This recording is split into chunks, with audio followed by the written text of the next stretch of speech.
हज़रत मालिक बिन दिनार रहमतुल्लाह ताला अलैह, आपका शुमार अल्लाह के कामिल तरीन औलिया में है।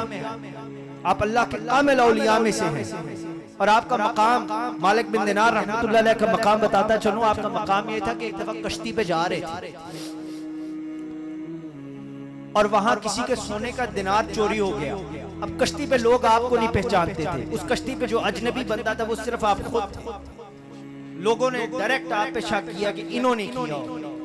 उन्होंने हजरत मालिक बिन दिनार पर जुल्म सितम किए, मारा और फिर फैसला किया कि इनको कश्ती से उठा के ना, क्योंकि चोरी का इल्जाम था, इनको कश्ती से उठा के दरिया में फेंक दें।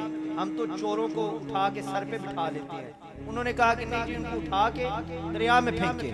मगर अल्लाह के कामिल वली थे, जो ही उठा के दरिया के करीब गए तो सैकड़ों मछलियों ने मुंह में सोने के दिनार रखकर पानी से बाहर आ गए।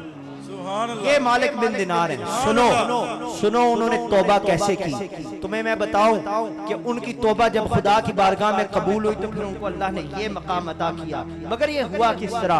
हजरत मालिक बिन दिनार अल्लाह ताला के कामिल वली भी थे, मगर उस जिंदगी से पहले, काया पलटने से पहले आप बहुत दौलतमंद थे और बदनसीबी के साथ ये एक आम बात है कि जिसके पास जितनी दौलत आती है उतना ही लालच आ जाता है। और इसी तरह हजरत मालिक बिन दिनार रहमतुल्लाह ताला अलैह बहुत दौलतमंद थे, मगर दिल में एक लालच था। वो आरजू ये थी कि वो चाहते थे कि जामिया मस्जिद जो दमिश्क की थी उसके वो मुतवल्ली बन जाए। और उसकी दो वजूहात थी। एक वजह ये थी कि उस शाही मस्जिद के साथ जायदाद बहुत ज्यादा थी, और दूसरी वजह यह थी कि उसका जो भी इमाम है उसका एहतराम बढ़े, यानी जायदाद भी मिलनी है। इतनी जायदाद होने के बावजूद जायदाद भी मिलेगी और इज्जत भी मिलेगी। तो उन्होंने कहा कि मैं इसका मुतवल्ली बन जाता हूँ। अब उसको बनने का भी एक तरीकेकार होता है। अब ये this is a moment of reflection. जरा थोड़ा सा ना हमारे जो मैं इस तरफ जाना नहीं चाहता, मगर हमें ना अपने गुनाहों को अपना सोच के करना चाहिए कि हम भी तो ये नहीं कर रहे, कि मैं और आप तो ये नहीं कर रहे। अल्लाह हमें अपनी पनाह में रखे।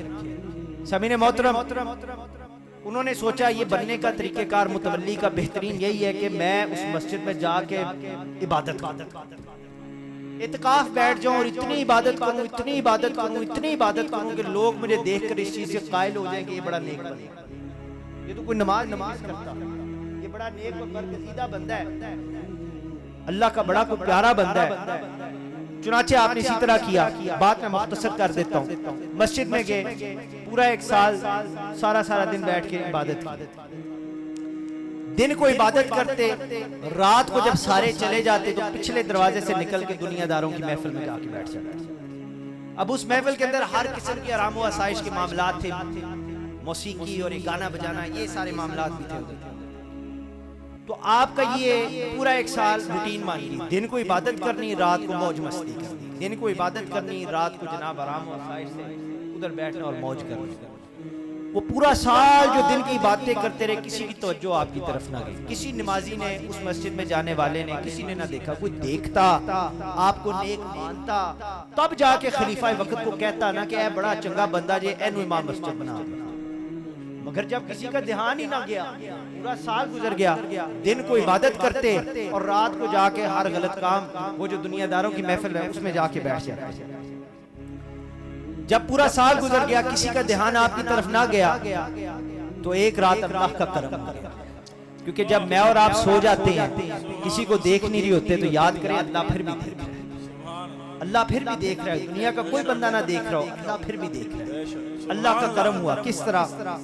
वो इस तरह कि आप जब उस महफिल में बैठे दुनियादारों की, तो वहां बांसुरी जो बजा रहा था उसकी बांसुरी आपसे बोलने शुरू हो गई।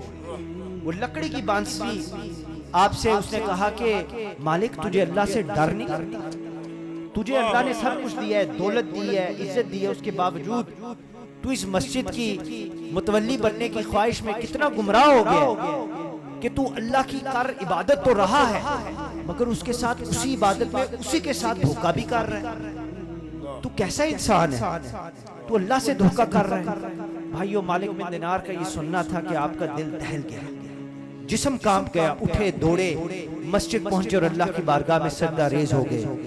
और बिलक बिलक के रोए और सच्चे दिल से रोए, खुदा की बारगाह में सच्ची तौबा की और कहा कि मेरे पाक परवरदिगार, आज के बाद नहीं, आज से सिर्फ तेरी इबादत तेरी रजा के लिए, दुनिया को दिखाने के लिए नहीं। या अल्लाह सिर्फ तुझे राजी करना है, जो भी इबादत करूंगा दुनिया के लिए नहीं करूंगा कि ये देख रहे और ये नहीं देख रहा, मेरे पाक परवरदिगार सिर्फ तेरे लिए करूंगा। लो जी भाइयों, पूरी रात इसी तौबा इस्तिग़फ़ार में गुजर गई, रोते रोते गुजर गई। सुबह फजर का वक्त आया, नमाजी मस्जिद में नमाज पढ़ने के लिए आए, नमाज पढ़ के फारग हुए, देखा मस्जिद की दीवार में एक दरार आ गई है। सोना सारे बैठ के सोचा कि जी ये इसके लिए तो कोई मुतवल्ली चाहिए ना, कोई ऐसा जिम्मेदार बंदा हो जो मस्जिद की देखभाल करे। अभी वो ये बात कर ही रहे थे कि यकायक सबके दिलों के अंदर मालिक बिन दिनार का नाम आ गया। सुभान अल्लाह। उन्होंने कहा कि इस काम के लिए जो सबसे बेहतरीन और अच्छा बंदा है, देखो ना पूरा 1 साल हो गया इधर इबादत कर रहे हैं, मालिक बिन दिनार की जिम्मेदारी लगाते हैं। सब उठ के हजरत मालिक बिन दिनार की बारगाह में आए, आकर उन्होंने जब अपनी ख्वाहिश का इजहार किया कि हुजूर हम चाहते हैं कि आप मुतवल्ली बन जाए यहाँ के, तो मालिक बिन दिनार उस वक्त सर सजदे में गिराकर फूट फूट के रोना शुरू हो गए। अरे सुनो, उन्होंने कहा क्या? उन्होंने कहा है मेरे अल्लाह तू इतना करीब है, मेरे पाक परवरदिगार तू मेरे इतना करीब है, पूरा 1 साल मैंने इन लोगों को दिखाने के लिए इबादत की, इतनी इबादत की, इतनी इबादत की, मगर इनका ध्यान मेरी तरफ ना गया। या अल्लाह एक रात सिर्फ तेरी रजा के लिए, सिर्फ तुझे राजी करने के लिए एक सजदा किया, और तूने जिस चीज की सबसे ज्यादा मुझे आरज़ू थी, इन सब लोगों को बेकारी बना के मेरे कदमों में भेज दिया।